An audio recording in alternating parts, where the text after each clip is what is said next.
just because experience in these situations, I've had guys that have been sitting in your shoes before and said, I've made contact with them, but they haven't replied. Okay. And then the other side, they say, no, I haven't heard anything. Okay. If for some reason you run across anything like that, okay, and you do it in an email, okay, copy me. Okay. So that we show that you made the contact, you made the effort, right? Because we need these guys to, do what they agreed to do, and that's mentor y'all, okay? And that's a crew thing, right? That's a crew thing. So be sure this week you get in contact with your mentor, okay? You've got yours, right? Your dad or something, right? Yes, sir. Yeah, okay, that's what I thought. What's your name? Travis. Travis. Okay. So have you talked to your mentor?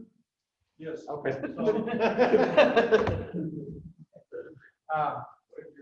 So here's where we're going with this. Okay, is we're going to soon get you guys set up to have access to Huddle, and I'm not sure if I got the vibe right there, but what he wants, and he may be doing this today, is to get the mentors to request you have access to their games. Okay, or access to Huddle some way, somehow, so that you're involved in that. Okay, and Huddle is what we use all the time to review our games.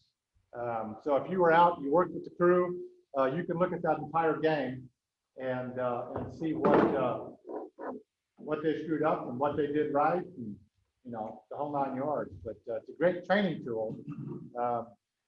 And we've gotten really, really good at it over the years.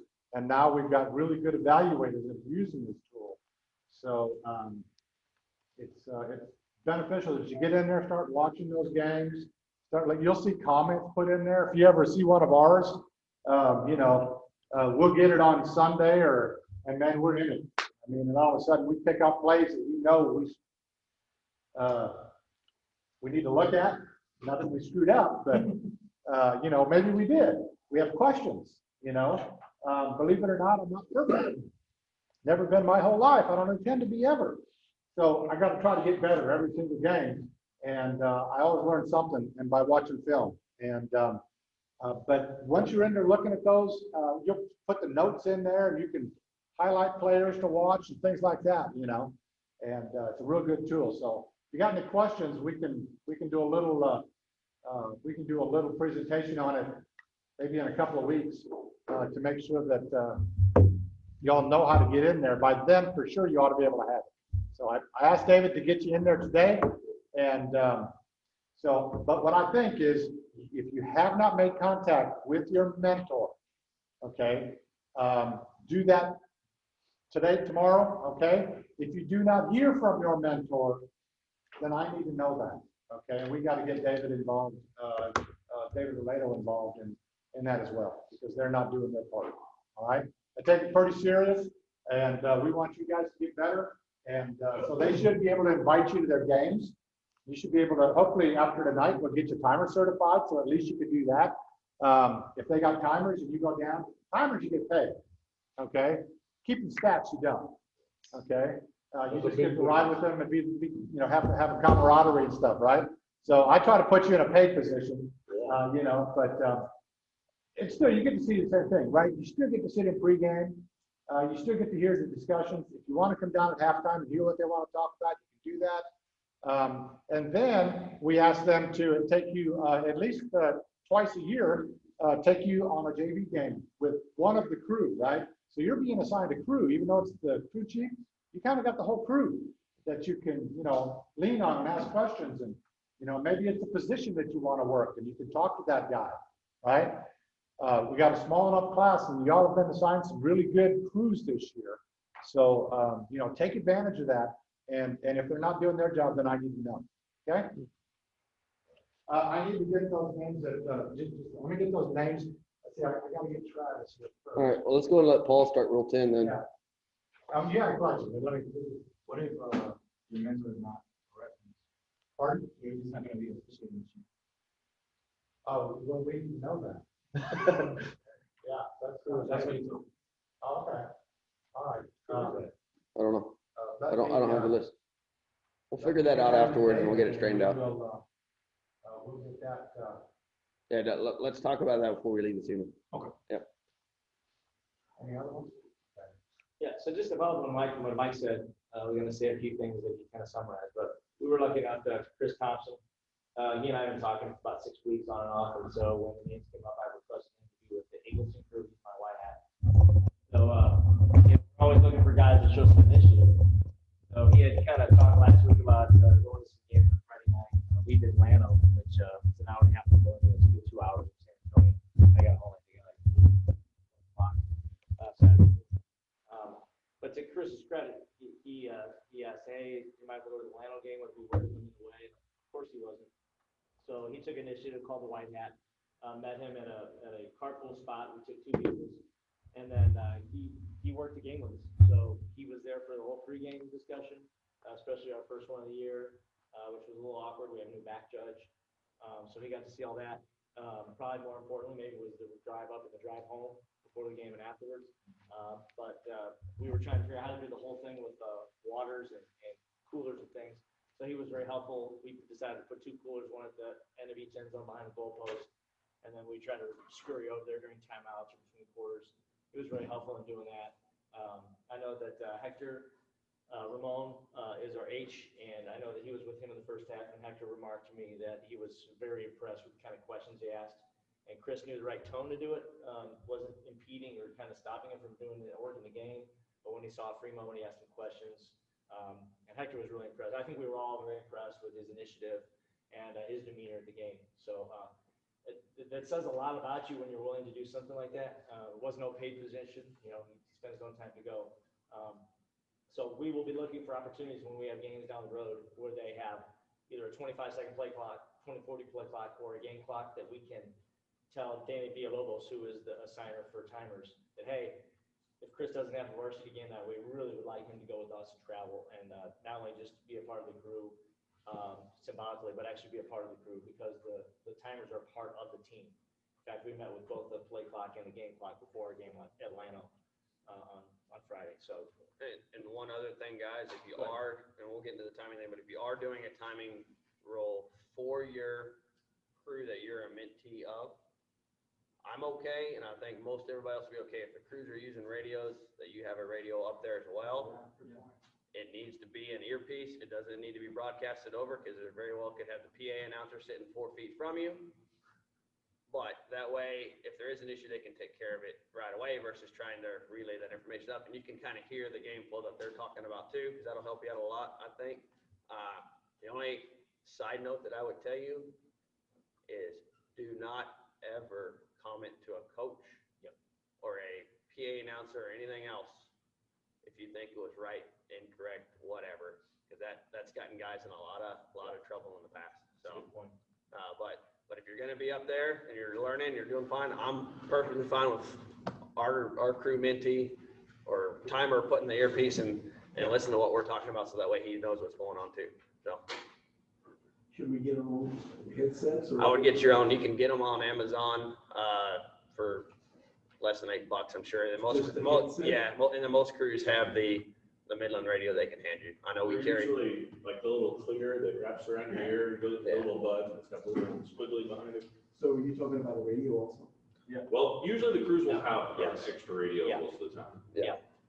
But just something to think about when you're talking to your crew as a mentee. It's like, hey, can we do this? Is this an option for us? So some are going to say, yeah, they want you on it. Some will say, no, they don't. You know, it's going to be a case by case basis on how it works out. So. yeah, and I'm impressed the heck out of that crew chief. If you call him ahead of time or email him and say, hey, I'd like to kind of be in the conversations. Is there something I need to pick up or borrow? Oh, that's good. And that says a lot that you kind of put the time and effort into it. Well, that night, this was what I thought the most amazing part of the night was everyone's getting dressed, and of course the whole classroom smelled like Ben Gay, so everyone's putting on their braces and all this stuff. But all of a sudden, one of them had a question about a rule, and all of a sudden you had 7 guys like, "Hey, we got to figure that out." Yeah. And they were calling Momentum people, rule on a punt, momentum. inside the 5. And they were calling people, trying to get the right answer. We were online looking it up, and they finally came up with it. And they're like, and it was like a relief. Okay, now we know what we got. Yeah. But it was a really weird call, but it could have happened. Yeah. It almost did happen when that punt stopped with the one that finally bounced in, and we're like, that's the play. Anyway, so enough about that. So the number one thing that I learned moving up through the chapter is it doesn't matter how good your mechanics are and your rules knowledge. If you botch penalty enforcement, that's the kiss of death. Paul, make sure you stand fairly close to the microphone. You're probably good right there. Right here? Okay. Somewhere within like 5 to 6 feet of it. You're probably good. Okay. Socially distant. Socially distance from the microphone? Want me to know where the mask so there's no spittle that goes No, on? you're good. You're good. Okay. Or you can hold it and go through that up here. Yeah, so that's actually the number one thing, because, two things I think are very important in this game for safety and fairness. I think those are our first two things we really worry about. All the other stuff kind of falls in the line, but if we can keep the kids safe and we can make sure that the kids all have a fair chance to compete fairly, I think that's the other important thing. So penalty enforcement is crucial. I can tell you, we missed one. On Friday night, we had a blindside block at the 15. The back judge's flag traveled to the 18. And since we didn't have someone on the side, one of the line scrimmage guys to confirm where the hit took place, we kind of marked it off from where the flag ended up versus where the foul happened. And granted, it was 3 yards and it was off. Part of you thinks, well, you know what, you should throw and this kid scored a touchdown. I mean, the kid's, he's going to walk in. It's just this guy, lining him up and drilling him, right? So he did get penalized for the right reason. But it's just those little things from my crew that's a very good crew getting much better to their crew that got to work the state title game last year. It's just the kind of those little nuances that you want to make yourself get better, okay? And I remember down the road, I was thinking, man, if that's my worst problem, then that's a good thing. But my crew, I think we're there, and that's the next step we need to do. So we're just going to go through these slides quickly. I think it's better to watch the video. Of course, you probably had these questions on both the beginner and the regular member test. Penalties are completed when it's accepted, declined, or canceled according to rule, when the choice is obviously the referee. And I think Austin talked about this last week. Don't ask the kids. Some of these kids are really bright and they're captains for a reason, but just ask the coach, because the coach has his own reasons for wanting to accept, decline a penalty. Sometimes, of course, you can assume or you can know what they're going to say, but I would rather over ask a coach than assume that you know what they want to do. That's what I would do. Okay. You want to walk? Okay. Yeah, we'll skip some of these. Okay, any penalty may be declined, but remember this. So if you have a targeting or you have the second unsportsmanlike, they can decline the penalty for whatever it was that the infraction was for, but that kid is still disqualified. Okay, so you can decline one of those penalties, but the kid still is disqualified. And then when 2 or more live ball fouls by the same team are reported to the referee, okay, the offended team may only elect one of these penalties. You don't get 2 for 1. Although sometimes you'd love to do it, right? Because you're thinking, man, they had like 3 personal fouls. They had one that was a face mask. They had one that was like a clip. Well, they only get one of them, okay, on a live ball. Of course, if a dead ball, you tack it on later. Any player who commits a foul that mandates disqualification must leave the game. We talked about that. A live ball fouls by both teams reported to the referee. The foul's offset and the downs repeated. We have a video clip we'll show you on that. Any player who commits a foul that mandates disqualification must leave the game. Same thing. When there's a change of team possession during a down, the team last gaining possession, and I think this came up in the definitions our first week we came here. The team last gaining possession had not fouled, and they call that cleans hands, right? Before last gaining possession may refuse the offsetting penalties and thereby retain possession after completion of the penalty for its foul. Because some people who don't know the game was like, they're stupid to take that penalty. Why are they accepting it? Because they get the ball. They want the ball. Well, that doesn't make, yes, it does. Think about it. They'll take the ball. They don't care if they penalize them 150 yards and they're playing out of the back end zone. They want the ball. Okay, so they'll take the penalty for that. Good? Example or go on? Want to go ahead? We can do it. At the snap from the A20, team A has 5 in the backfield. B24 intercepts past the 35 on B's return, 50 blocks in the back at the 30. 24 is tackled at the 10. So B is going to decline the foul, accept their own 10-yard penalty, and end up with a ball at the 40. So that's an example right there. Yeah. That does look like a test question, doesn't it? Yeah. Okay. Okay, dead ball fouls. This is really important because sometimes people mix them up between live and dead ball. Dead ball fouls are admitted separately and in the order of occurrence, but there's an exception. like there always are, when the dead ball, unsportsmanlike or dead ball personal fouls by both teams are reported to the white hat and none of the penalties have been completed or marked off yet, the yardage penalties can cancel and the number of down established before the fouls occurred is unaffected. I'm trying to think if I can explain that better. So the best scenario I can think of would be, we've got a 3rd and 4, we run for 3 yards. After the play, we've got a UNR by A and a UNR by B. So let's say 2 shoving guys off the pile or whatever it might be. Right.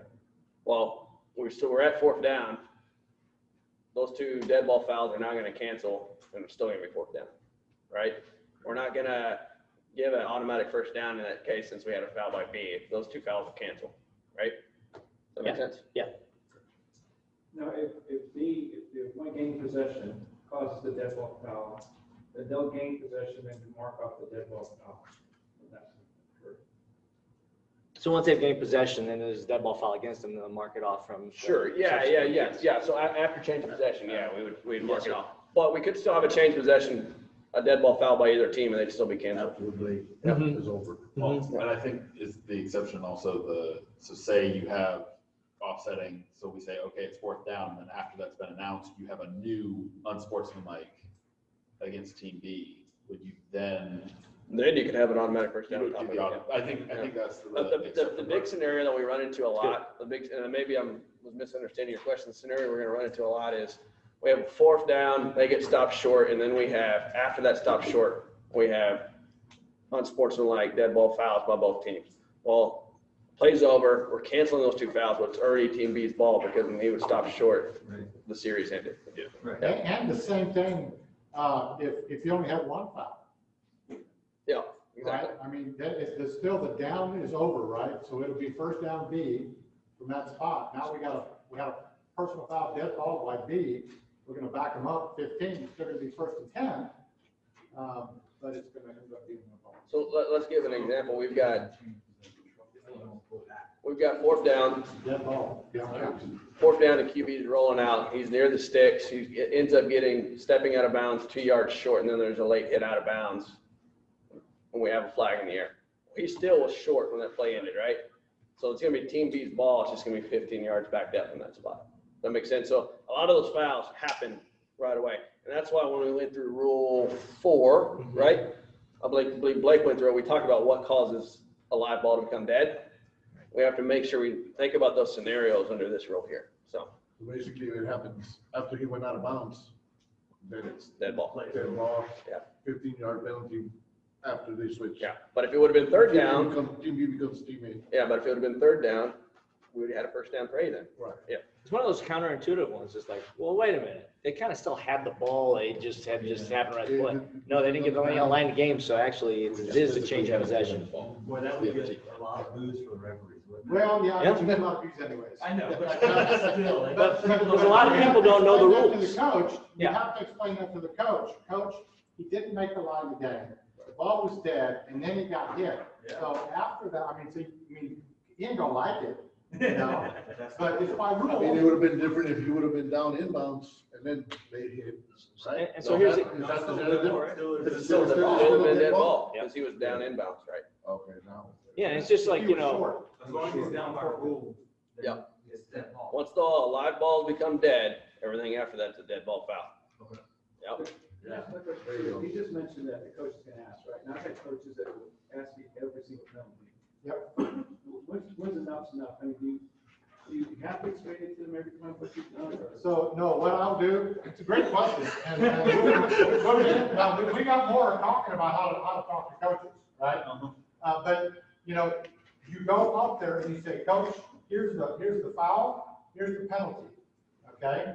And if you have a foul, it's a hold, twist and turn, grab, hook and turn, whatever. Remember, we went through those categories? And if you tell them what the category is, what you saw, and this is what they're gonna do, then that's it. Yeah, they're gonna talk to you, but most of the time, on every play, most of the time, they're gonna do it for 1 or 2 reasons. One is they know you knew and they're gonna try to talk you into something, right? Or 2, they just want to talk you into something. Or they're just trying to see what they can get, how they can rattle you. So you have to know when is a appropriate question, Okay, and I'll tell the coach, you want to talk to me, pose this question, okay? If you're just gonna be over there yammering, I kind of ignore all of that. Good question. Well, but that's not. I think the biggest thing is that if they argue every call, I'm done with it. I mean, I'm not gonna listen to it. I'm just gonna go about my job. If they're asking a question like, hey, what was the foul? I'll help them so they can coach their kids and tell them exactly what we saw. But if he's arguing every call, I'm done. I'll just shut him down. But then if it's simply about accepting or declining a foul, you're gonna do what's obvious on every single one, unless it's a situation where we need a coach's option.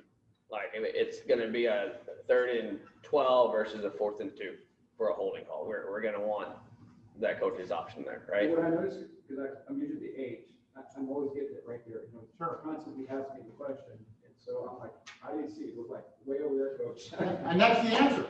And that's the answer, coach. I didn't see it. I wasn't looking over there. But Okay? you can say, hey, next time there's a break in the game, I'll see if I can't find out the answer for you. Yeah, exactly. And I also say, if you want a timeout, we'll go ask the referee, he just shut up after that. Yeah, that works. Just don't say that when you do it, right? I found out a lot of being on the chains with a lot of what the coaches are asking is, who's it on?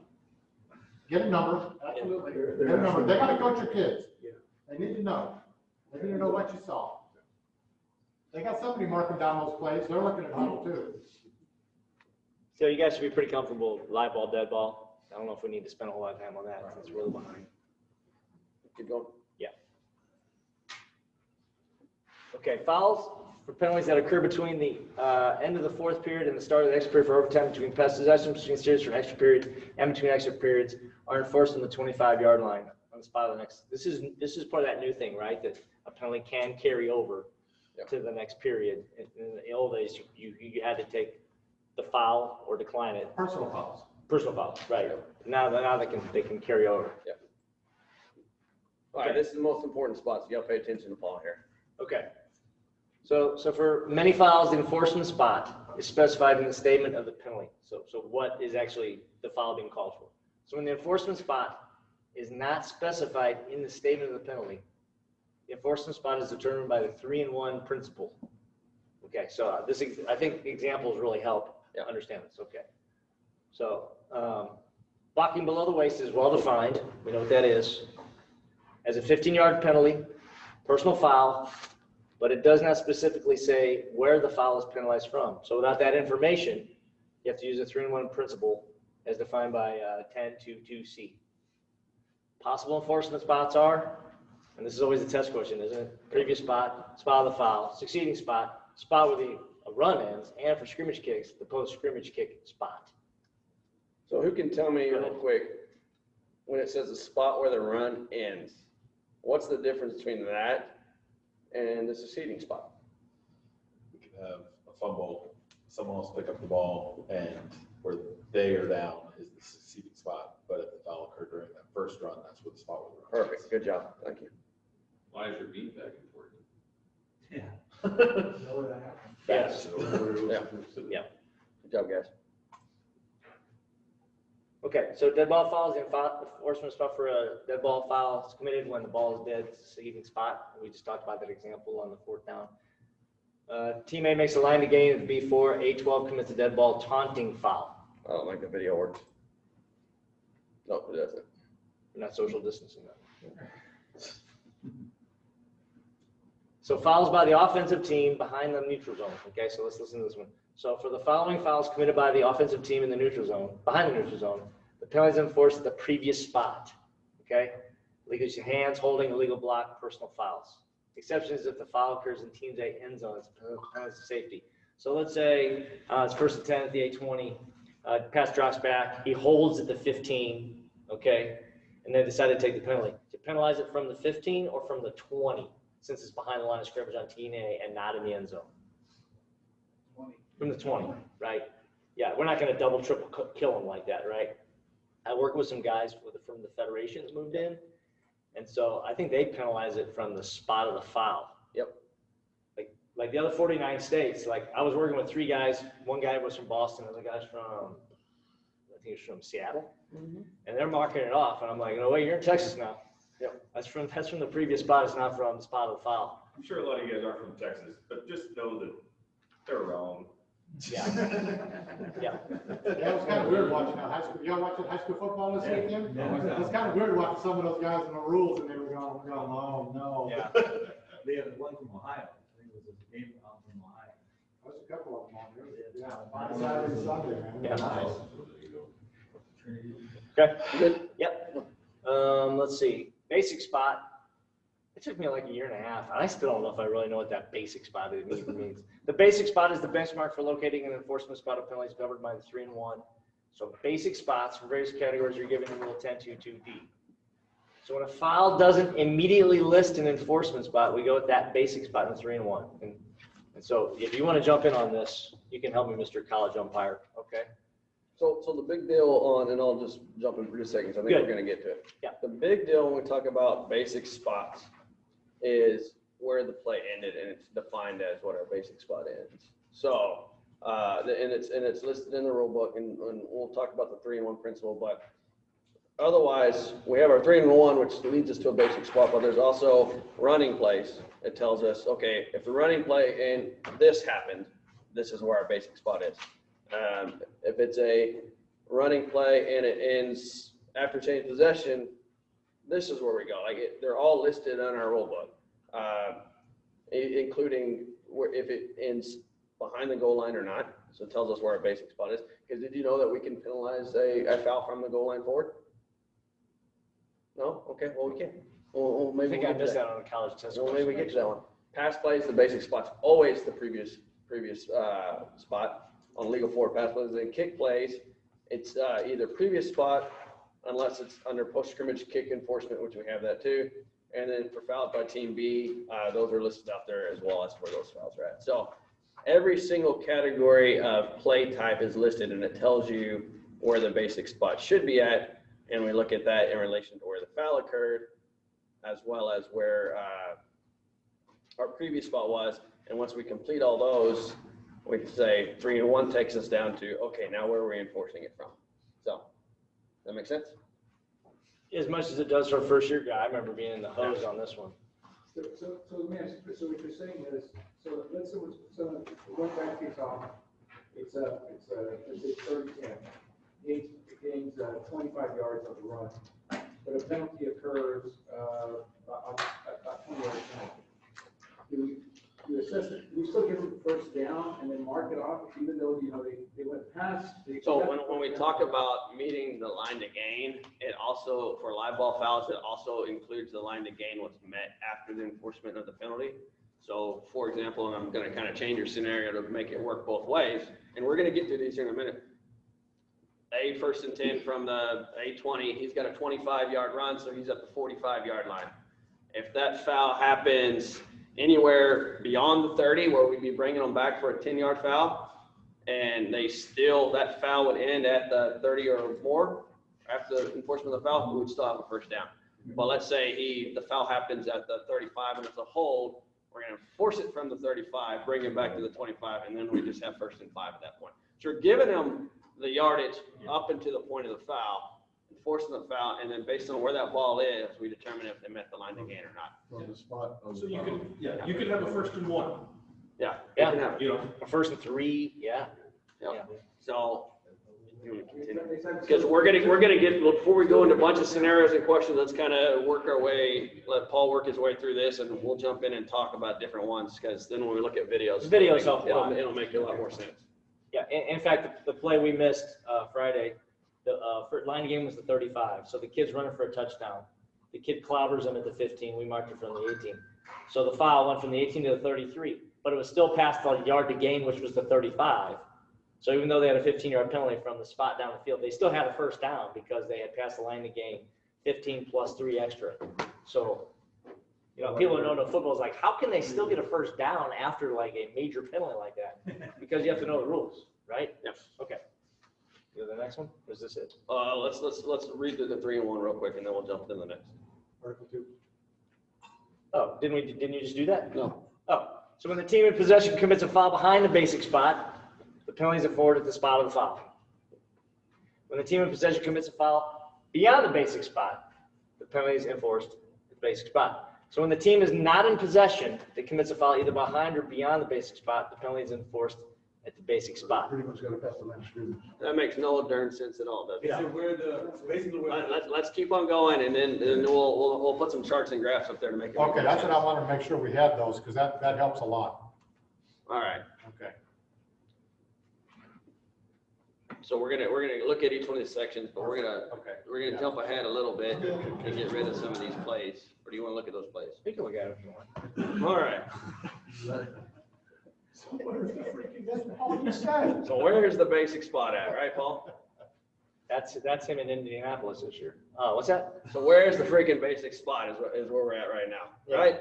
So look, like I said, in our rule book, it states what type of play it was. So running plays, when the previous spot, when the related run ends behind the neutral zone, right? So if he's tackled behind the line of scrimmage, our basic spot is the previous spot. When the related run ends beyond the neutral zone, it's the end of our basic spot is now the end of the run. So basic spot's constantly changing. All right? Does that make sense? Yep. End of the related run on running plays that have no neutral zone. So we're going to establish that basic spot, and then we're going to say, did the foul occur beyond it? Because if it occurred beyond it, we're going to come back and enforce on the basic spot. Right? If it occurred behind it, You go from the basic spot. Back up From the basic spot. from the basic spot. yes. Yes. Make sense? Does me, but I'm doing it. This is my 6th year. Yeah, your new basic spot is the previous spot, Yeah. so. So basic, it needs to go beyond the, So you're always going to establish, so like, we're just going to look at running plays right now, but you're always going to decide where my basic spot is. So, tackled in the backfield, right? We've got a foul 2 yards beyond. Well, now we're going to enforce from the previous spot. Right? So you have a first down running play, guy makes 5 yards. Okay. Okay. And. So, okay, so stop right there. Where's our basic spot? 5 yards out. So end of the related run, right? Now we're at, That's your basic spot. that's our basic spot right there. But there was a hold on in the neutral zone. first and time. No, on the scrimmage yard, the scrimmage line. Okay, so our penalty, our spot of the foul happened then behind the basic spot. So now we're going to enforce it from the basic From the spot. basic spot, okay. Excuse me, we're going to enforce it from the Spot of the spot of the foul. And as long as the spot of the foul Is beyond the, is beyond the line of scrimmage. yes. Does that make sense? Yeah. Sure. Okay. No, that's good. But I got a question, okay, just thinking about this, okay, and this goes back into rule 2. What running play would not have a neutral zone? Pick up a fumble. Pick up a fumble? Yeah. What else? Interception. Interception? What else? Kick return. Kick return, right? So they don't have a neutral zone, right? And so I just, when you think about some of these things that they're in there, right? And I looked at it, and it's like, how can you have a running play? We're talking about these previous spots ended without having a neutral zone. So I want to just kind of get that rattling around up there. That's why it's good to be the H and the L, because the R and the U, you're just trying to figure that out. Just go tell them about it. Everyone on the crew is responsible. Because you don't want to let them screw it up, because you're still getting downgraded. Plus, you got the coach in your ear. And you have the You best, better know and you have the best understanding what the line of scrimmage is because you're on it. Yeah, right. So that you're helpful very much on that too, right? Especially, That's good. you know, everybody's supposed to know, you know, down and distance is one of the keys before you run a play. When you're in the middle, sometimes you got these linebackers coming at you like, pretty sure it was on the 28, but I'm not sure. So that's when you get on the O2 and you say, hey, where do we snap that from? You know? And it doesn't have to, but there's been times whenever Austin, maybe we'll have a Coca-Cola after the game or something, he's like, why'd you let me screw that up? Not to make it any longer, just real quick. So you got a fullback and a tailback in the backfield, the handoff to the tailback, fullback holds behind the line of scrimmage, but the guy runs up to the 5. So you're gonna mark off the penalty So the from, foul happened behind the original line of scrimmage. We're going to, on the offense, it'll be enforced from the previous spot at that point. Your basic spot is now the previous so spot. no Boston rules, that's Texas. Right. That's right. It's NCAA, right? So, you want to keep going this? Yeah, Paul? you can do this. All right, go ahead. So running plays when the run ends in the end zone after change of team possession including not on the track. So it would be the succeeding spot when a foul occurs after a change of team possession in the end zone, and the result of the play is a touchback, right?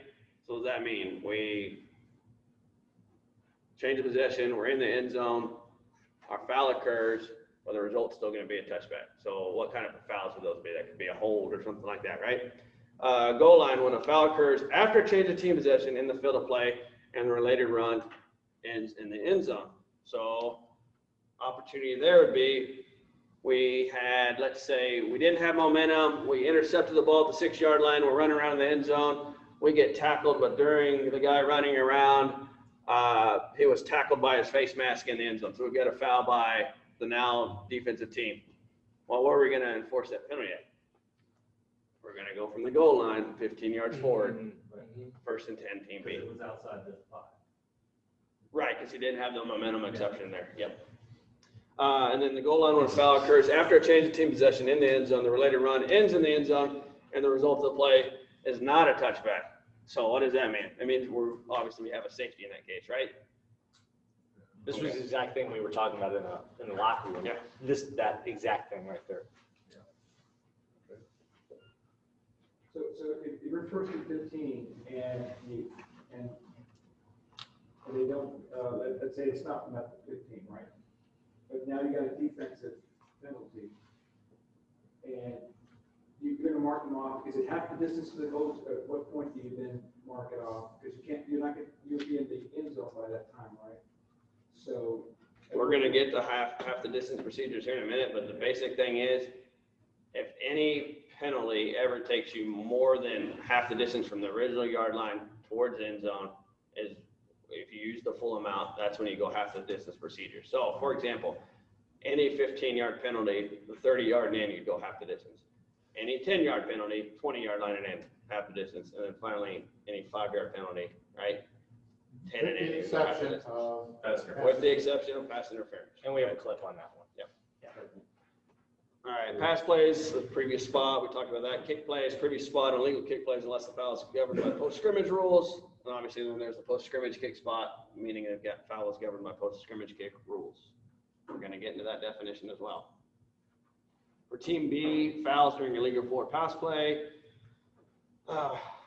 All personal fouls is at the end of the last run when they're in beyond the neutral zone and there's no change of team possession during the down. The pass crosses the neutral zone and Team B can commit a contact foul against an eligible receiver beyond the neutral zone before the ball is touched. The penalty includes an automatic first down. All right.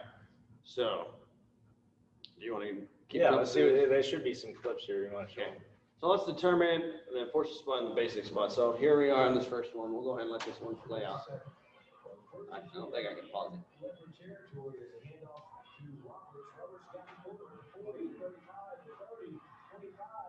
Was he farther than 5 yards down field past the line of scrimmage? So what do you have? Like all the way, right? Okay. Yeah. How far down the field did it have? So let's look at these couple things, guys. So type of play. It's a run play, right? We already know what block below the waist is. Happens behind the end of the run, right? So where, according to 3 and 1, do we march off the 15 yards? On the spot of the foul. Perfect. All right. So, and also, talking about the spot of the foul, so when you put your marker down, put it down at the spot of the foul. All right, that's where you're gonna mark it from. And if for some reason you throw it, like I can't throw it very far, and I gotta go up 10 more yards, I'll run up and I'll move my marker to put it at the spot of the foul. So we can make a good judgment and decision there. And if the spot of the foul is beyond the line to gain, then it will be first and whatever after the penalty's marked off.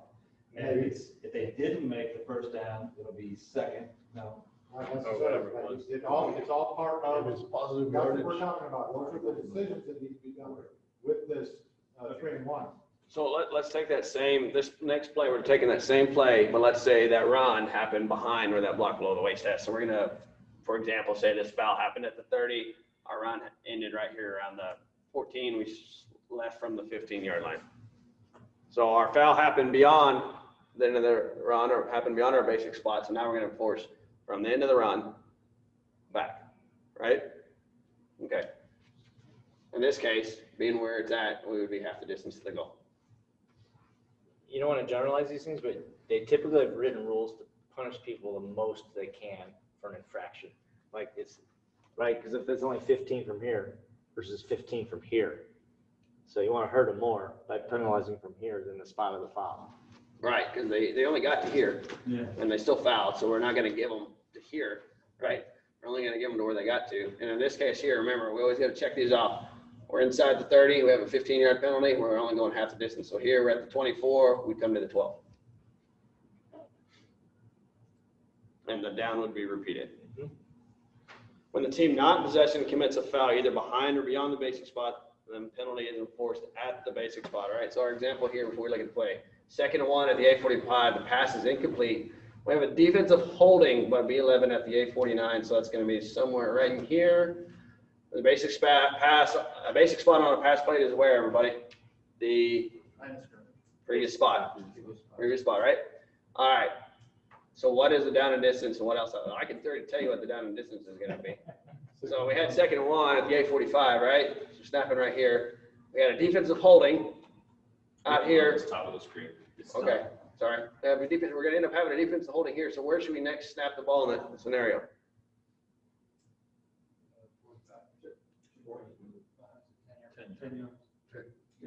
Right? So we're going to go 10 yards forward 10 yards from the and a previous spot. Automatic first down. automatic first down. Is it automatic first down? Only, well, we're about to find out. Did he go beyond the line of scrimmage? or not? Oh, right. Yeah, we're about to find out. Where did this pass go so we can decide if it's automatic first down or not. So if he throws it anywhere behind this line, it's not automatic first down.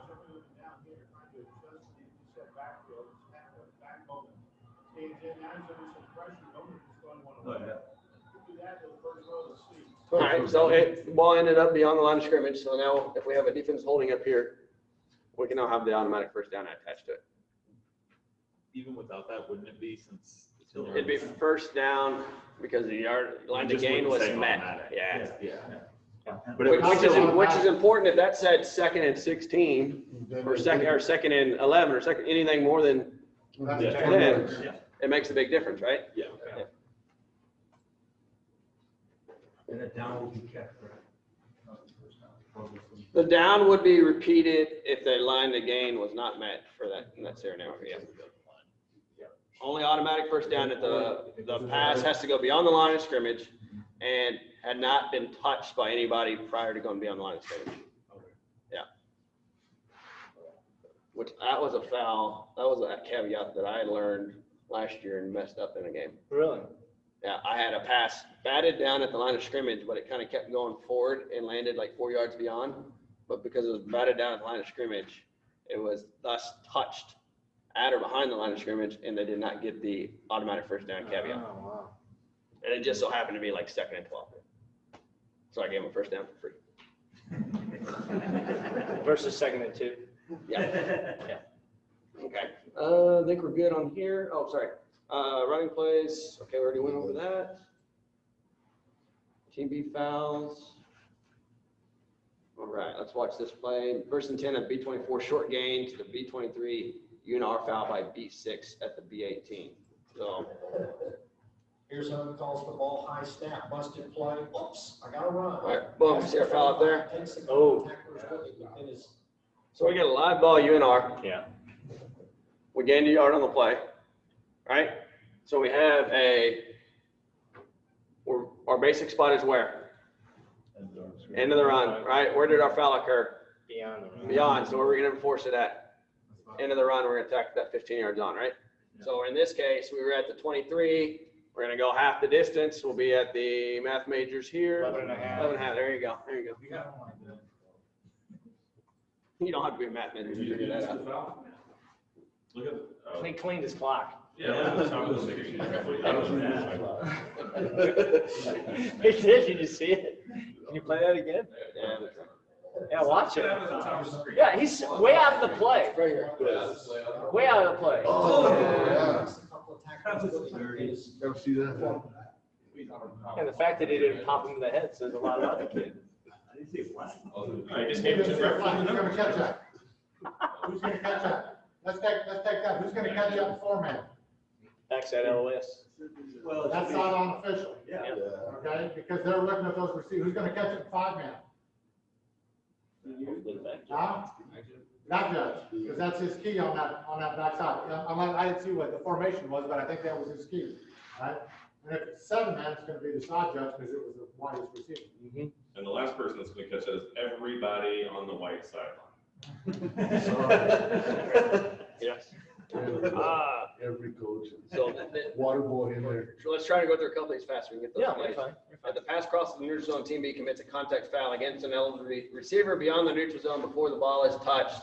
The penalty includes on. Does that make sense? That's what we talked about. Same play scenario here. Does that make sense? It has to be touched or land beyond the line of scrimmage. That's where I screwed that one up last year, or the year before. Because even though the ball went beyond, it was touched before it went beyond. So whose job would it be to know that it's touched? The ref? You talk to each other. Well, so yeah, it could be a crew call, right? It could be a crew, because all in all, we have a ball that landed beyond. But if I'm as an umpire, I'm giving a tip signal, I might come up and say, I'm not sure if it's a linebacker, because if it's a linebacker, that means it was touched beyond most likely, or a defensive lineman. I might go to my line of scrimmage guy and say, hey, Mike, did you see that ball tip? Where was it tipped at? Okay. Now, if we're not sure and I have a hesitation that it was tipped beyond by a linebacker, then I'm okay. It was a 2-yard difference. Yeah, I screwed it up, but ultimately I feel like we got it right. You know, ultimately I feel like we didn't do any disservice to the teams. No, maybe I did. I don't know. But this is the same play, I think. So we'll skip it. All right, PSK. You're gonna hear a lot of guys refer to this as PSK, post scrimmage kick enforcement. So you want it? Yeah, this is horrible. I hate this stuff. Like I missed the most test. Remember, I was asking all the test questions about. All right. So I actually had a question about this. I asked Austin and Kyle. There was a question I saw from Blandino, and I'm sitting there going through it. What am I missing again? I said, oh, shit, PSK. So post scrimmage kick enforcement rules, it's a special category that they put in place, and it only enforced obviously when post scrimmage kick, right? It's all right there in the word, right? What is a post scrimmage kick? We all know our definition. Okay, cool. Under post scrimmage kick enforcement rule, fouls by team B that satisfy the conditions in paragraph B below are treated as if team B had been in possession at the time the foul was committed, even though the team possession had not changed. All right. So the ball's in the air. Yeah. Essentially. Yeah. Exactly. So punts, that's usually where we see this, right? Punts, right? Applies, okay, so remember it applies only to fouls by team B during a scrimmage kick and only under the following conditions. And all of the conditions must be met to put this in play, all right? Condition 1, the kick is not during a try, a successful field goal, or in an extra period. All right, if any one of those, it's gone. The ball has to have crossed the neutral zone. If it doesn't cross the neutral zone, we don't have it. The foul occurs before the end of the kick. Because guess what? If it occurs after the end of the kick, we all have a new running spot, right? Yeah, there we go, guys. And we're learning something today. And then the final thing is team B will next put the ball in play. Why is that important? Well, if they fumbled it or whatever else and team A is in legal possession, then we're not going to do anything with it. We're going to go back to whatever the rule statement is. So, again, all the conditions must be met. And it's, again, put according to the 3-in-1 principle. So let's throw a scenario out there. Maybe we have one on the next slide. Yeah, I think we did. Cool. There you go. All right. Old Perriton's taking it on the chin on these, aren't they? Yeah. They were down, what, 35-0 in And the the late previous. scratch is in the first man on the field in the punting formation. And Hope gets the good snap and will punt it away. Good spinning punt. Bounces at the 23, takes a Perryton bounce. All right. Y'all see the little block in the back right there? Back the mark and Little. this will be Yeah. a good point. Oh, They call it? Return man, retreat all Do they have a the way flag now? back, a late Multiple. flag. Yeah, Yeah, yeah. yeah. All right, so and here it says, so for argument's sake, the foul occurs before the runner gains possession. It was almost timed up well, right? But either way, so basically our post scrimmage kick spot is where the end of the kick was. Well, what constitutes the end of the kick? He gained possession of it, right? So back judges, you're back judge, right? When you have that end of the kick, you're putting a bean bag down, right? Why? To mark the spot it needs to be foul. And what kind of foul would it be? This type of foul right here, right? This rule's yours. The whole rule is about you. So you're gonna mark that spot, and that's where we're going from. So now, even though I had a foul up here, even if you ran way over here and you got tackled back here, we still have the option of enforcing it right here, okay? So we're gonna enforce it from the post scrimmage kick spot, and it could be declined. He might have ran all the way back in here and got a safety, and they declined that foul, right? But we're gonna enforce it from, I think he gained possession somewhere right here in the 10. We had a 10-yard penalty, half the distance to the goal. We 1st and 10 from the 5. Make sense? Yep. Yes. There we go. All right. As my preacher always says, shake your head if you agree. All right. Nod or shake? Nod your head or shake your head? Oh, he just says to do something. Okay. Sorry, English teacher and me coming out, sorry. Okay, so does this play qualify as a PSK is the question. So that's what we're gonna look at. The second play from scrimmage. Oh, they're only down 20 Offense has nothing here. 14 points, 14 points, and the offense has 6. The punt is bobbled, muffed, goes behind the back of the return man, and he zigzags in open field and is able to get through traffic. Behind the back of 35. Tackle in midfield, into Barrington territory, tries to tackle, breaks through that tackle, and he's gonna go the distance. Big guy cheering him on. So the question is, 90 yards. let's see if we can see where the foul is. He's able to run away from traffic. I saw 2.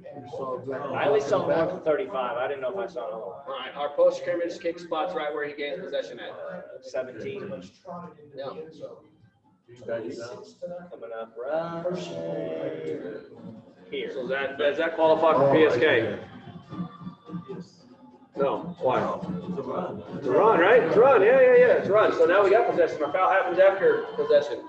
So he threw a beanbag where he muffed it. Exactly. You know, Yes, good yes. point, good point. Right, good point. I wanted to show that, make sure everybody else saw that, Yeah. that that's the wrong spot. We want to throw a beanbag where he possesses it. Right. The end of the kick. Because that's a muff, that's not a pump. Correct. Exactly. That's a muff, so it's still a Because kick. your beanbag indicates somebody possessed it, right? Yeah. In that scenario, other times your beanbag means someone lost possession of it.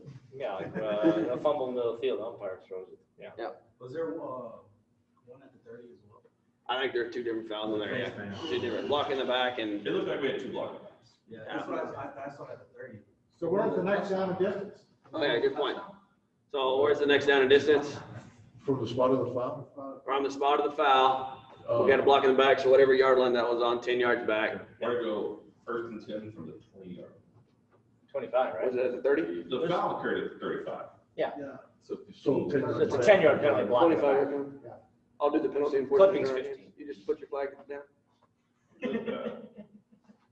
So you got 2 blocking the back, so you're gonna take the one that penalizes them the most, right? Yes, yeah, correct. So you're just gonna ignore that. Well, let's throw one more caveat in here, right?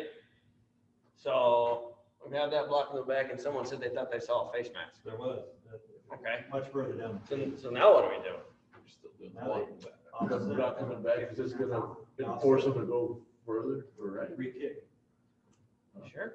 offset. Now they can decline the penalty. We had a change of possession. Forced, right? We got fouls on both teams. We had a change of possession. So in this He's case gonna here, decline. Team B is gonna decline. Yeah. The face mask. They're gonna accept the penalty for their Keep the first, ball. their blocking Keep the back ball. and keep That's the what ball. They have to Yes. decline offset and foul. Yep, Otherwise, they're gonna re-kick. yep, exactly. All right, fouls by team A during kicks. So penalties for fouls by the kicking team other than KCI during a free kick or scrimmage kick, in which the ball across the neutral zone except for field goal attempts, blah, blah, blah.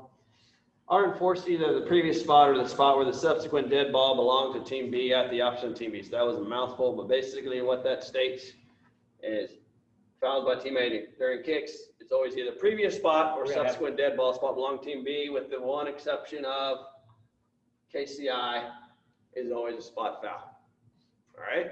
We That's good? the one I screwed up. We have an example of this, I think, later. So here, so just add on to the end of the kick, except KCI. The only other thing is you have to make sure this is with the 3-and-1 principle, right? Mhm. If your statement of your foul says previous spot only, we wouldn't have this rule apply. All right. Remember, the 3-and-run is only if the statement in the penalty doesn't have a spot of enforcement, right? Then you use 3 and 1 to figure out where that spot's going to be enforced. So apparently someone, hey, just a little bit Way offside. offside too. So that's a foul by team A, they're the kicking team.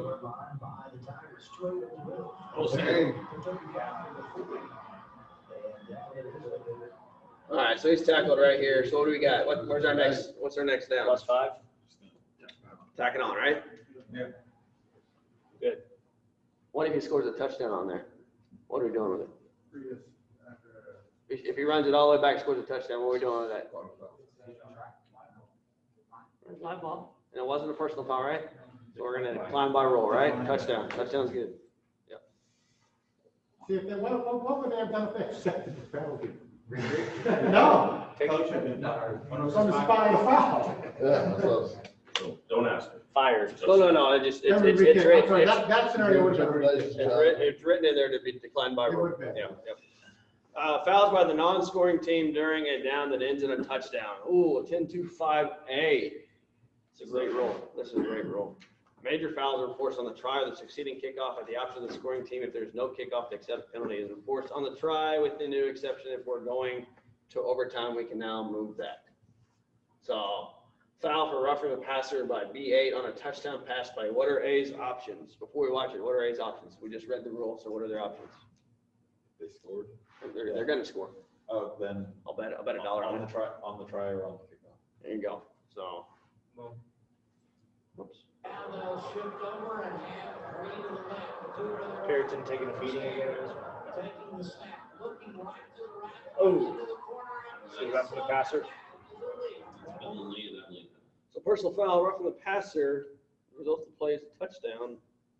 Like you said, we can either enforce it on the try or move it to the succeeding kickoff. What if it's on the try? Well, if it's on the try, was the try good? Yes. Move it. Succeeding kickoff. Okay, And then if it's not, then replay down? what Yeah. if the other team scores? Well, they still have the option though. Well, they still have the option. They could They say, can say, I want to take the point off and we're gonna move it half the distance and go for 2. right, You know, but they're gonna say, we'll take the point and go on the kickoff. What if, okay, they're gonna do it on the kickoff, what if the team, they kick off to score a touchdown, they just notify the touchdown and bring them back 15? no. So we're gonna enforce it. So instead of kicking from the 40-yard line, we're gonna move it up the 45-yard line in that case and kick off. Yeah, we don't have well, we do, but we're not gonna get into that. We don't have an end of the bank scenario. Technically, we do. Yeah. But it would mean that we penalize the team that's gonna kick off so many times that they're already at their 5-yard line and then they foul again. Then we can have an end of the bank scenario, and I've never seen it happen. I've never seen a test question on it God bless. or anything else. That never happened. Yes. But, yeah, so some professional leagues have the in the bank scenario. We don't have that, so. Oh, we just watched that. Fouls during or after a touchdown, field goal, or try. Fouls by the non-scoring team during a down that ends in a touchdown. 5 and 10-yard penalties don't carry over and are simply declined by rule. DPI is not a personal foul, so those penalties do not carry over. Even though they are 15-yard penalties, they still do not carry over. Penalties for defensive pass interference fouls on a try from the 3-yard line are enforced 1/2 the distance to the goal line.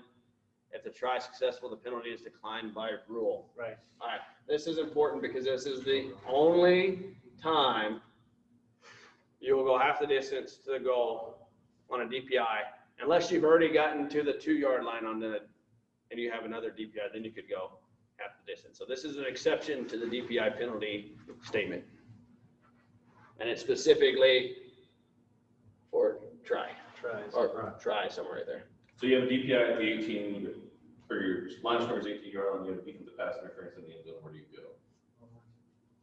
3-yard line. You have a defensive pass interference at the 14, or the line of scrimmage 14-yard line, defensive pass interference in the end zone, where do you go? 2. All right, so Whenever you get within 15 yards, so everything from 17 in, if that's your line of scrimmage, goes to the 2. So look at it this way. Here's a little way to remember it. 15, spot 2. Whichever one you get to first is where you go. Does that make sense? So if you can go the full 15, you're going the full 15.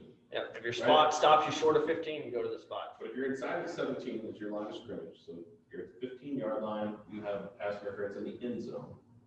You're going to the 2. You're at the 15, you have pass interference at the 5. Where are you going? The 5. So it's spot there because you're within 15, right?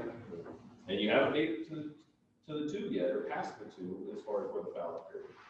Anything beyond that is about the 2. Beyond. Anything beyond the 2. I'm sorry, guys, I'm trying to run along a little bit. Within 15. But so what you were saying was to say you put it on DPI in the end zone, we put it on the 2, next play DPI in the end zone again.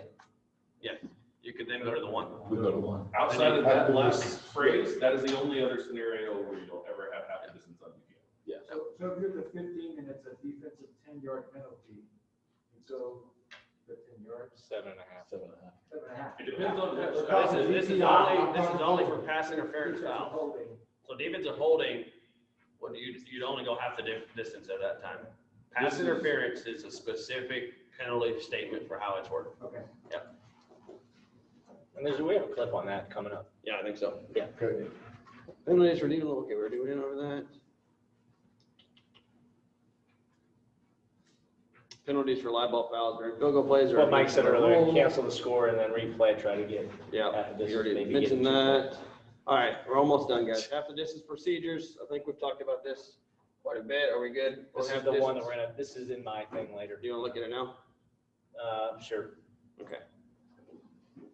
And this is unfortunately, one of our chapter's crews that botched this. All right, so we snapped from the 15-yard line and we had a pass interference call. Where should that go?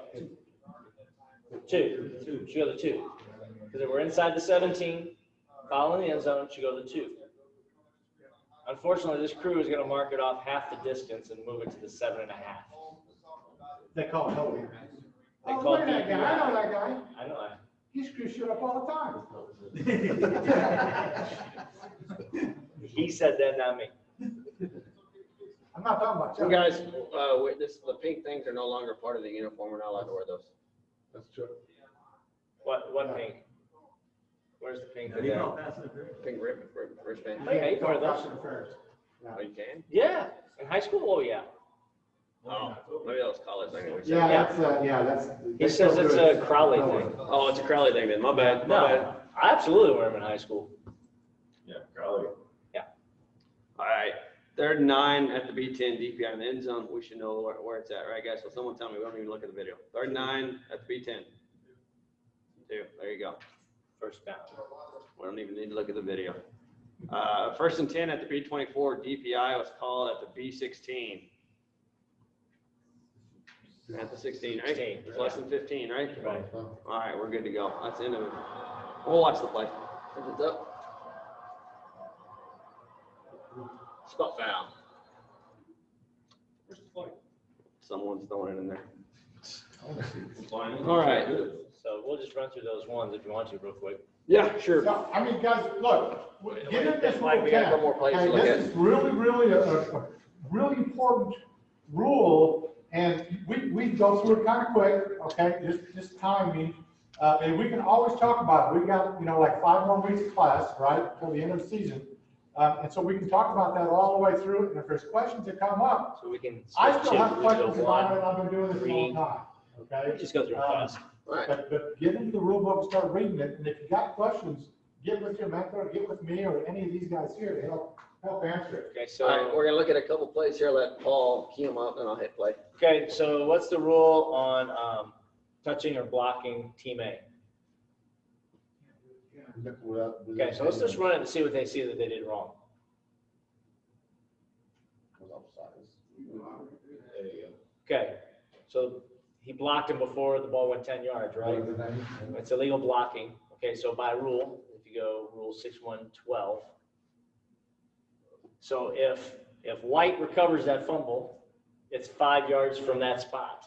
But since they did not recover the fumble, they want to take the penalty, back them up 5 yards to the 35. Right? So if they get the ball, they're going to get the ball plus 5.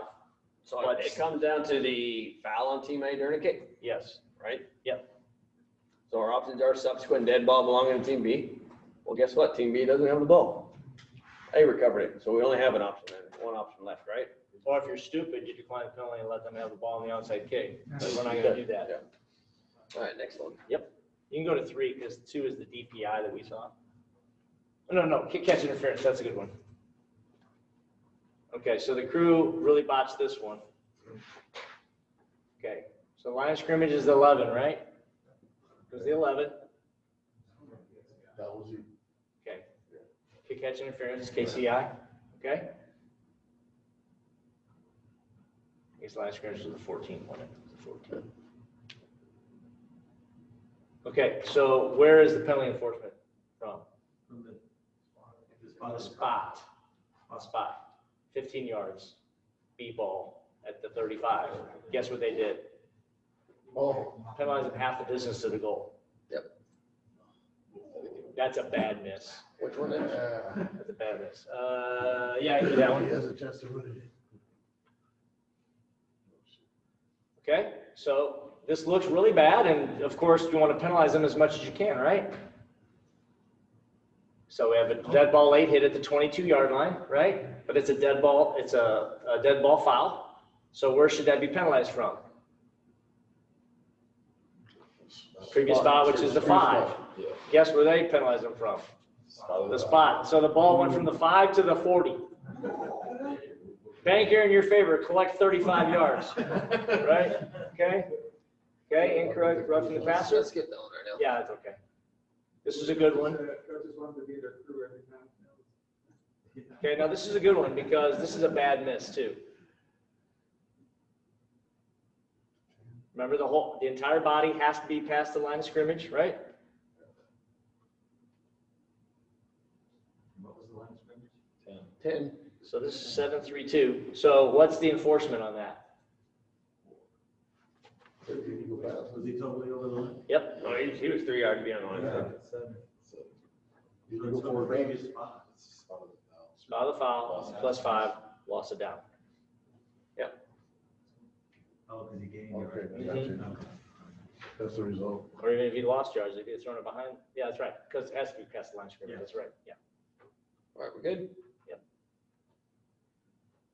Okay, horse collar's a good one. Because we thought we had one Friday night, but we're glad we didn't throw because it wasn't on the nameplate and it wasn't immediate. I think I saw it. So what happened is he was pulling, but he wasn't pulling him down. The guy came in behind him and hit him, and it made it look like he buckled him. Did it happen like the 15-yard line or so? Yeah. I saw it. I'm glad we didn't throw on it. No, it was a good, no.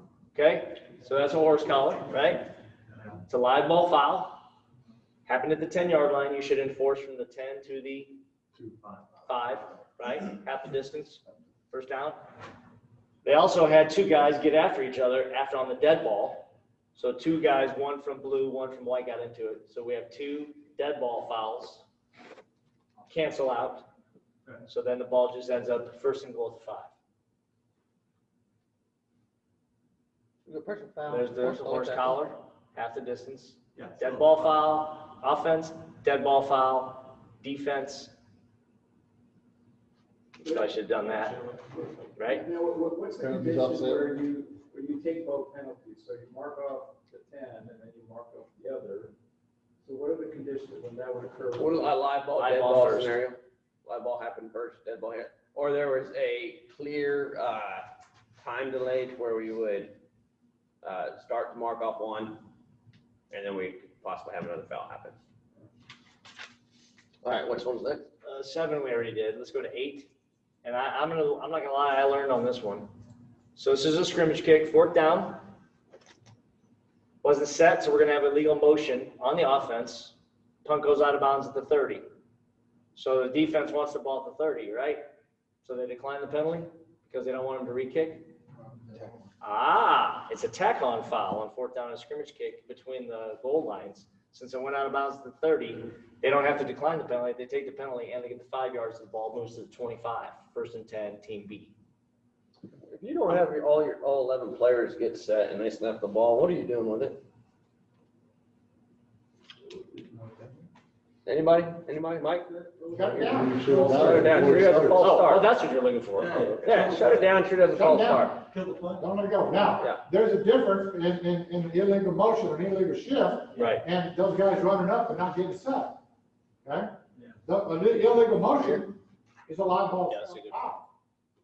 Okay, Illegal shift is a live ball foul. so this is the young official. Sometimes you think you're gonna have a 5-yard penalty on the offense. I'm gonna pause this right now.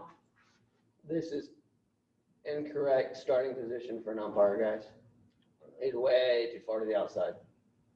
So how many guys, wait, Oh. just hold on. How many guys in the backfield did they have there? 1, 2, 3, 4, 5, right? That's one too many. So we're gonna have, Over here, yeah. okay? So we're gonna have live ball foul, illegal formation, so they're already screwed, right? So if Team B just plays it clean, they're gonna have the choice to bring this penalty back. However, what we don't see off screen is we're gonna have a live ball personal foul against Team B. Oh. So what happens with a little puny 5-yard penalty and a 15-yard personal foul? It wipe out. Team B gets penalized. Oh, no, Or is. offset, they replay the down. Because they're both live. Yep. Don't be a knucklehead. Okay. Now, if it was a These are the late two hit on that you might want to play the sound. 'cause We're it- talking about. Yeah, two ten live ball seconds. fouls. Let's let Mike do timing and then we'll talk about Live it. ball, dead ball, you enforce them both. So, Because these two go at timing. Once you do your timing gig, and Huh? then those last two clips have to do with a 10-second runoff, which is helpful for timing. Well, but that's not what we're not doing officially. This is time clock. They're gonna do 10-second runoff, when the referee says to run 10 seconds off. They're not gonna make that. we'll decision. talk about it after. I want to give you enough time to do timing, sir. We can always go back to 10-second runoff. Do you have that? Which one is it?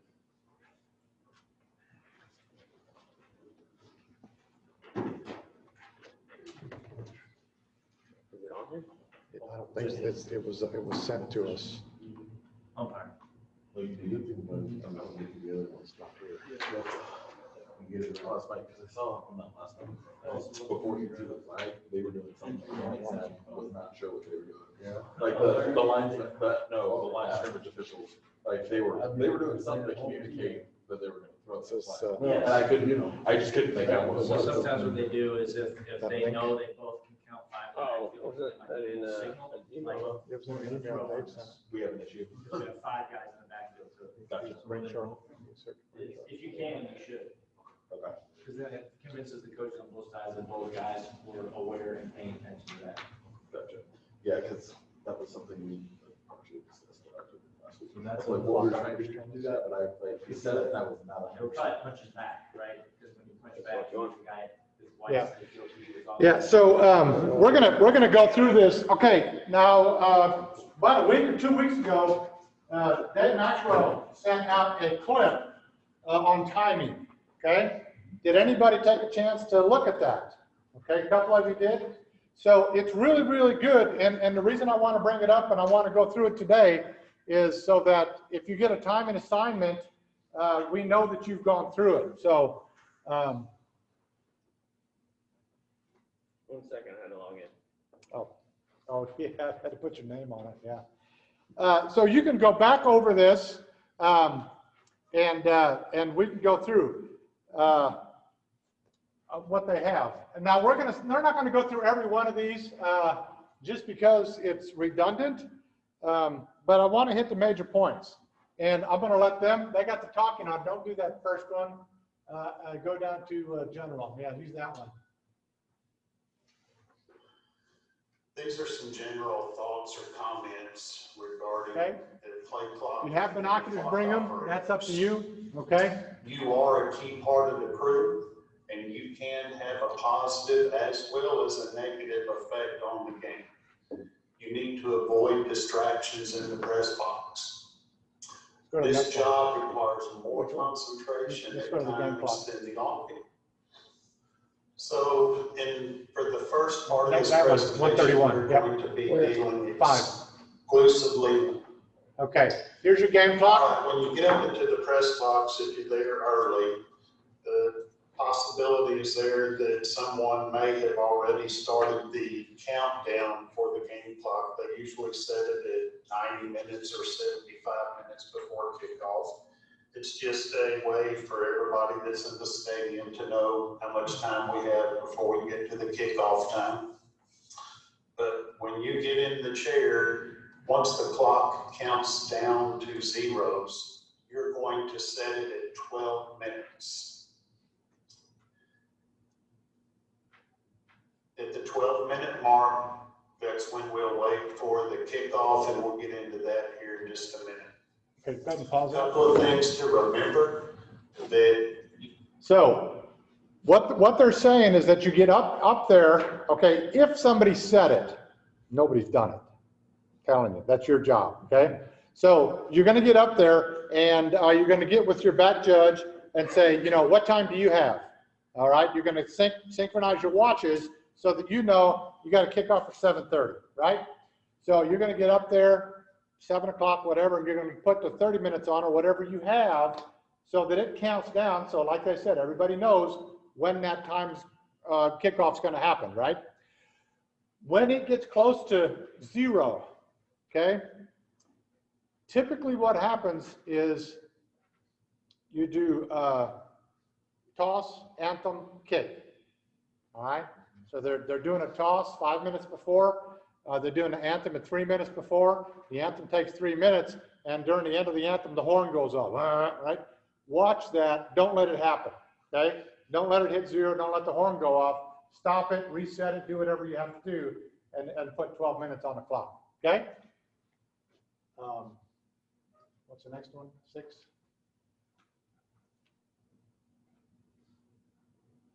Okay, pretty simple there. Starting the clock on the referee's signal. So what are his signals for starting the clock? Right, okay.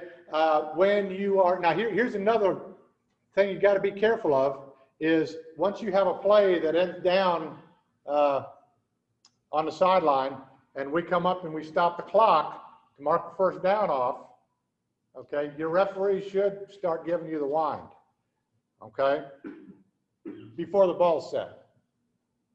Be mindful of that and watch them. Follow their lead, okay? Let them screw it up. Don't you screw it up, okay? Yeah, next, 7. Okay. The clock starts when it's legally touched in the field of play. Is the end zone in the field of play? No. He has to bring it out of the end zone, and he has to have that ball completely out of the end zone. So are you going to make that decision from sitting up in the box? No. Who's going to make that decision? Those guys in the end zone, they're going to wind, right? And then you hit the play clock, the game clock, okay? Clock's going to stop it when the ball becomes. Now I want to go here because here are things that you're going to have to remember when to stop the clock. A team or official's timeout. What's that signal? Okay, that signal. Team or official's timeout. Right? After scores, what are those signals? Okay. What else? Safety, right? Okay, people forget about that one sometimes. When a live ball goes out of bounds, who's going to make that call? Sideline. What's he going to do? Stop the clock, okay? And you're going to watch the guy on the sideline for that. For penalties, when are you going to stop the clock for penalties?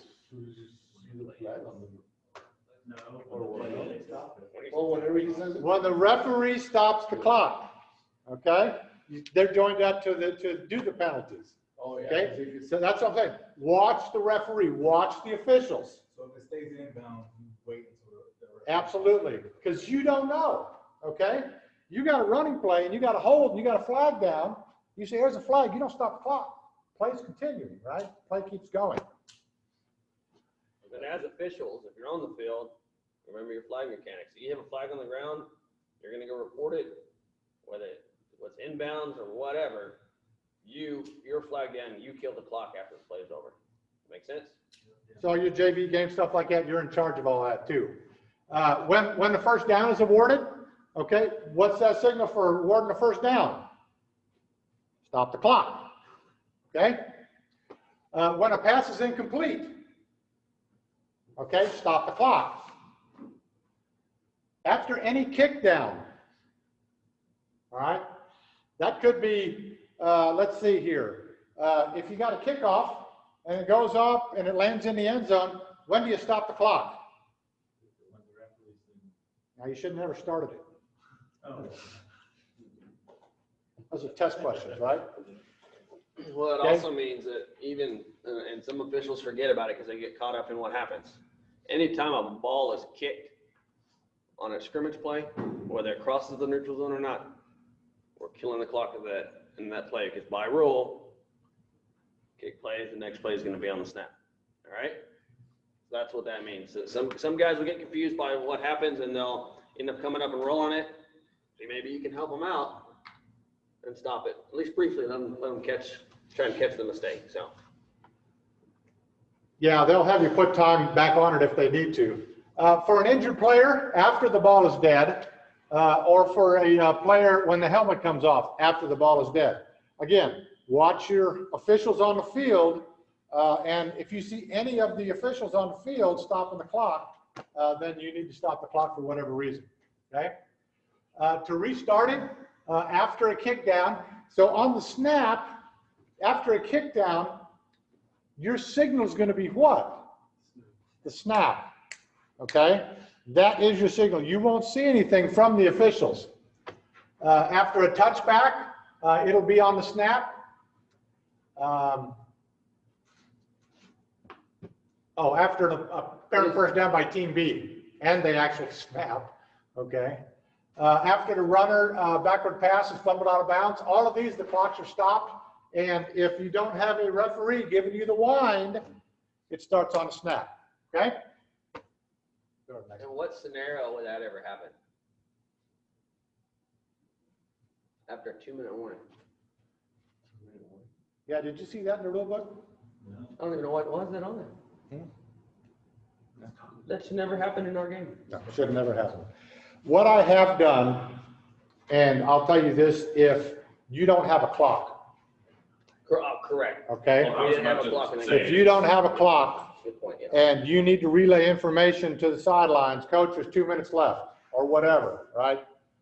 And then you can wind it back up. It happens in JV games more than varsity. And that is in the rule book. I forgot about that exception. If you're Pardon? playing without a game clock, your defense. Yes, that's on the referee, yes, yeah. I forgot about that exception. If you're playing with without a Without a clock, so Yeah. you're keeping on the field, then yeah, you would. That's when you give that coach a 2-minute warning. Just let them know it's 2 minutes, and a half. Okay, second and fourth quarters. It really is what it is. You don't really have to do it in varsity. I've never had it happen in a varsity game, but I haven't had. But early on in my career, there's plenty of JV fields that didn't have a clock, or if the clock goes off during the game. Now I've had that happen before when the game clock goes off, right? And they're going to be after you all the time. How much time do I have left? How much time do I have left? And it's like, we'll keep going until there's 2 minutes left. And then once there's 2 minutes, that's the only time I give them, If something's going on and I know they're running short on time, I'll reach over to them and say, hey, look, you got, 30 seconds or, 40, what's up? Just kind of keep them aware, yeah. Let's see here. What do we got here? We're going to restart it after a penalty, after a measurement, after an injury or a helmet comes off timeout, after a referee's timeout, after an inadvertent whistle. Over there in rule Okay. 3, right? Huh? All of these are things we went over in rule 3, right? We did. Yep. Go ahead. Same thing. Continue. Yeah, on the wind, okay, after media timeouts. You'll see that in about 4 weeks, I think. There's going to be the first TV game. And we got to figure all that shit out between now and then. After an illegal pass to conserve time. Again, these are what we're trying to give you, these scenarios so that you'll understand that you're going to go on the wind, but as timers, you're going to be watching for this. You don't have to make these decisions, okay? Let's go to the next one. Here, at the end of the half, don't leave a second on the clock. That's really, really huge, okay? You have a whole bunch of guys to not like you real quick. Yeah. Go ahead and let it go. If you've got, 2 seconds or more, but if they coming up and they're stopping the clock and it hits 1, it goes to 0. Okay? If they want to put time back on it, they'll. Let them, right? Let them put time back on it. Also, that's great. At the halftime, UIL says that all halftimes can be a maximum of 28 minutes. 7th grade, 8th grade, okay, all the way through. They can have a maximum of 28 minutes. Typically what happens is 7th grade, you got 7-minute halves. 8th grade, you got 8-minute halves, right? Just a quarter, basically, okay? But the coaches have to agree on what that's going to be. And a lot of times they'll know what it is ahead of time because they've done it for a couple of years. So they just put up how much time they want on and you go on and let it go, right? You can't stop them and say, no, you can't put 10 minutes on it. It's a 7th-minute game. You can only go 7 minutes, right? They can go up to 28. So if on a JV game or a 7th grade game, they put 28 minutes up there, they're legally allowed, okay? It doesn't happen, but just so you know.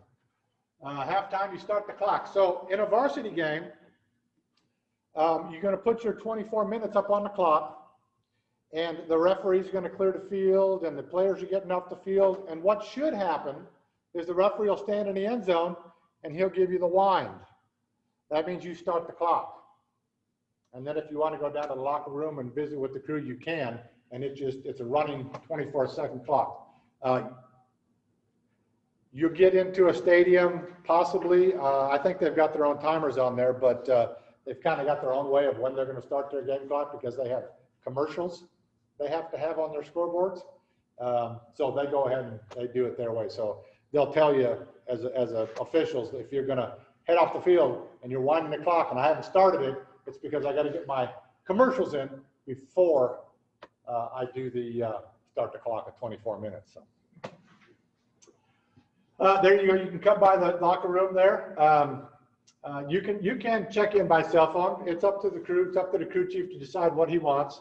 Once you get back up, go ahead and set it back to 12 and wait for the kickoff.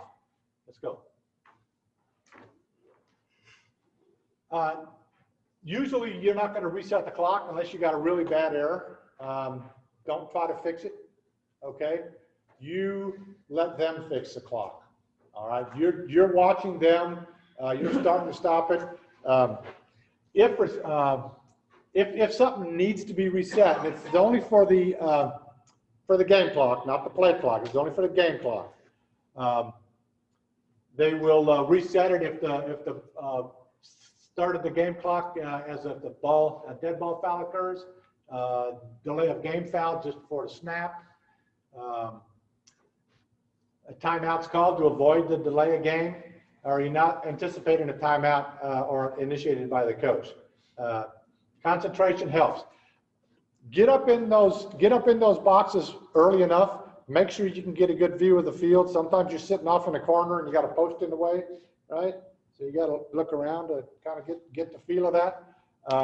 But pay attention to the referee. You can get sidelined up there, but pay attention to the referee. Get up there early enough to play with that clock and reset, because none of them are the same and they all have bugs. So just play with them and just that way you're comfortable. If something happens, you're not up there for 5 minutes trying to poke around. How do you add 3 seconds? Okay, got to know that. Mike, what if you're up there and no one gives you a signal and you know that they went out of bounds and no one's giving you the stop? You just let it run and just say their fault for not giving you the signal. Yeah, they don't, again, if the crew chief's telling you something that, you don't know necessarily what happened. So don't go guessing, maybe there's a reason they had something, maybe somebody else had them down in bounds, something. Don't go guessing and let them have to figure it out. If they know that they made a mistake, You know, if they look up and they see the game clock running, and all of a sudden you see 7 guys out there stopping the clock, right? Then stop the clock. And they'll get together and talk about it and say, hey, look, it was at, 6:58. Go ahead and set it to 6:50. They'll figure it out. You also have comms with the guys on the ground, right? If you have comms, yeah, most of us have them now, but a lot of times, and they haven't in the past, you'll get out to some of these country schools and you won't. 5-man crew, somebody, they may not, all right? But if you have them, that's a good way to do it. Go next. There's your communications that we just talked about. You're not gonna have a cell phone on the field, all right? When you get up in the box, don't go playing on a cell phone. Don't do anything. Your job up there, number one, first and foremost, always, your number one responsibility up there is to keep the game clock, unless you're on the 25-second clock. Then that's your responsibility, okay? If you're up there in the booth and they got a game clock and a 40-second clock, your job is the game clock. Okay, that 25-second clock, they need to have somebody there, but it's not your responsibility to do both. You got one job or the other, but not both. All right? The other thing I'm going to say, when you're up there in that booth, your number one responsibility is the game clock. If they want to worry about the score, if they want to worry about the downs and the distances, let them get somebody up there to do it. Okay? Your number one responsibility is that game clock.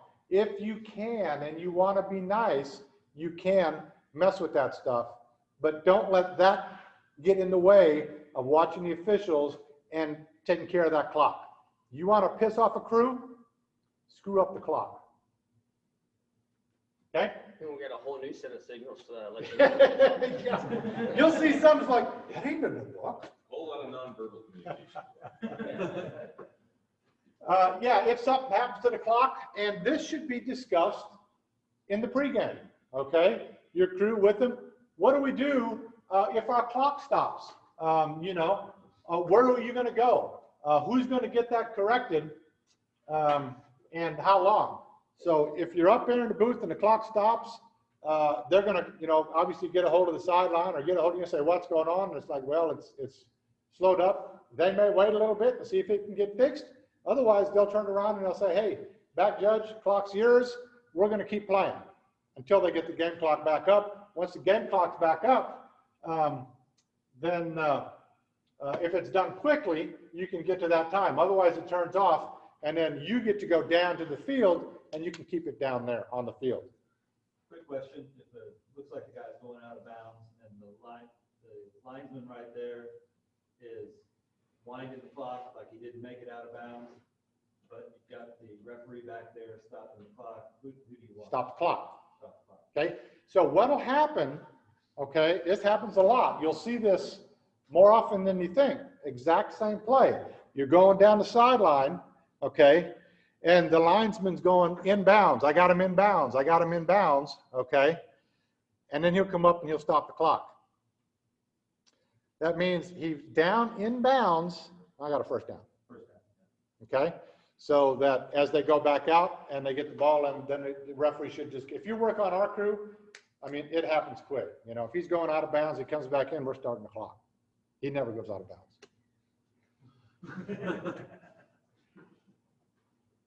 Ready? Yeah. Oh, there's that much more? No, we're Oh, no, we're not going all that. yeah, Yeah, those are we're just not rules. going down there. Okay. So 25-40-second clock. Most of the time, you're going to have the 40-second clock on a run, okay? Most of the time, you're going to just reset 40 seconds if you happen to be working this clock. When the ball becomes dead and 1 second later, the clock operator starts the 40-second clock. This is on you at this point, okay? This is where you make the decisions on when do I start this clock. So same scenario. You're running down, lineman's running down the field. He's got the ball in bounds, right? And he stops the clock. Okay, that's the game clock, right?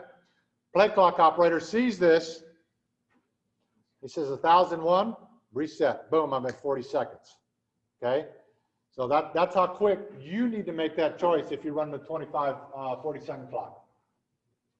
The crew can get the ball spotted, and offense will run its play. Now, if go there, yeah, that's the one. Yep. So if on the ready for play, it's going to go down to 25-second clock. So if we had a timeout, we come back, you'll set that to 25 seconds. If we have an injury timeout on the offense, you'll reset that to 25 seconds. If you have an injury timeout on a defense, you're going to 40. Or just a defensive helmet off. Or a defensive helmet off, going to go to 40. Because a lot of times, it used to be that they would try to use that and know they could knock off a few seconds and gain some time. In that scenario, once it is set at 25 seconds, when they're ready for play, then you start that 25-second clock. Okay, so at the game clock and the play clock will both start at the same time in that scenario. So Mike, you're gonna have a play clock and a game clock up there? You should, okay? And so in our chapter, we will have play clock assignments. Game clock assignments. Typically, you're not going to have the play clock and not the game clock. You can have both of them, but if you only have one, then your job is the game clock, okay? Always. There's only one, the job is the game clock. We're assuming they have somebody to run the 40, 25-second clock, or they don't have a 40, 20. I think they have to have them now, but most of the stadiums now are going to have somebody to run that for them, or they will have asked us to assign somebody. So there'll be two of timers from our chapter up there. And Mike, we're not in uniform, we're just wearing regular clothes. So when you go up there, it's business casual, okay? You're walking through the stands. Like Paul's perfectly dressed right now to be a timer. Yeah. Yeah.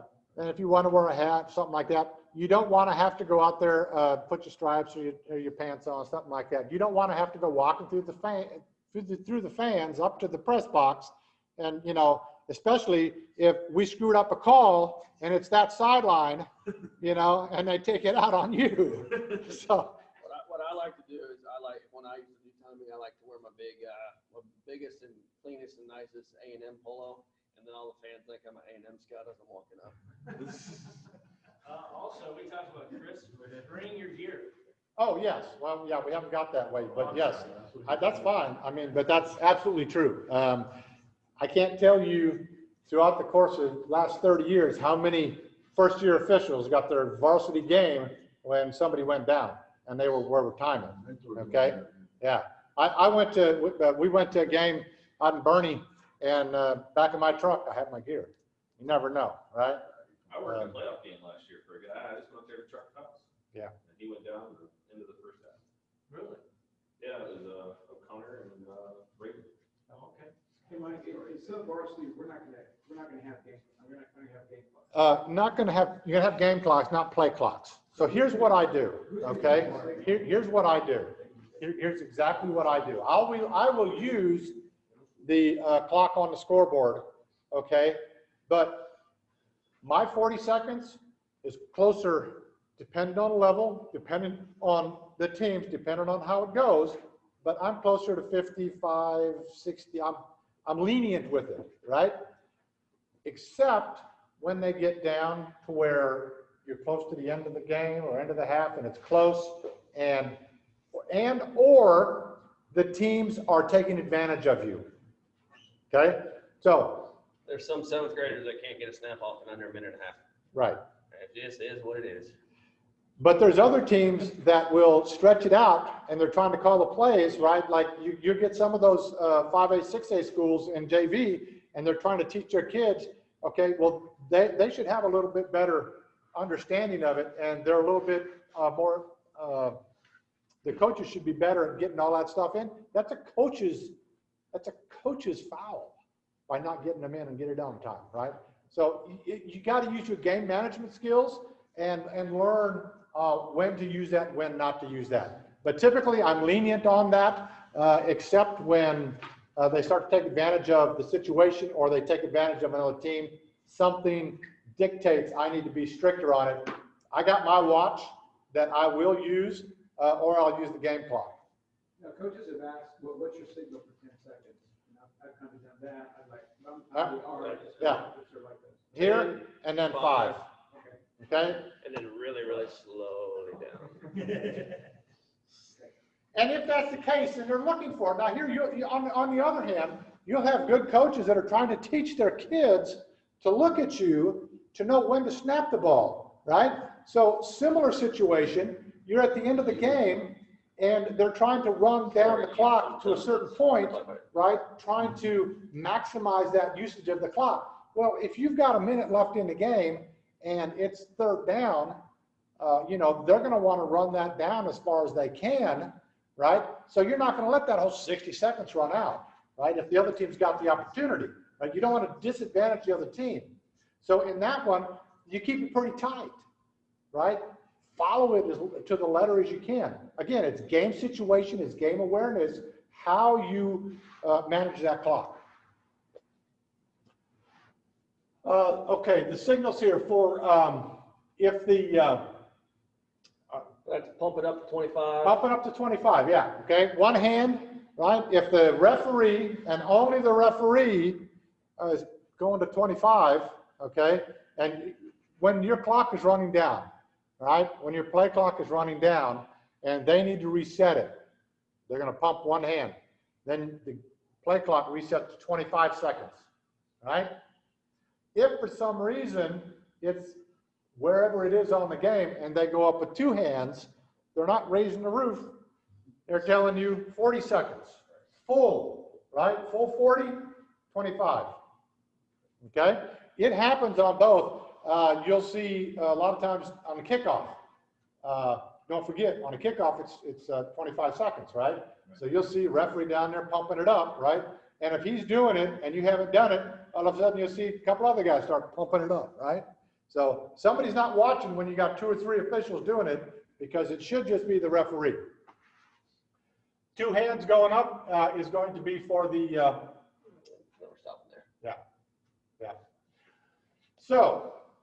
We're at almost 7:45, so we're over time. With all of these here, everybody that's signed in and those of you online that have gone through this presentation, I'm going to send Danny the certification letter today that you're now able and eligible to do timing. You don't ask for those timing assignments unless you're with your mentor. You go through his schedule. You know who they are, right? Go through his schedule and say, hey, look, you got a timing over there.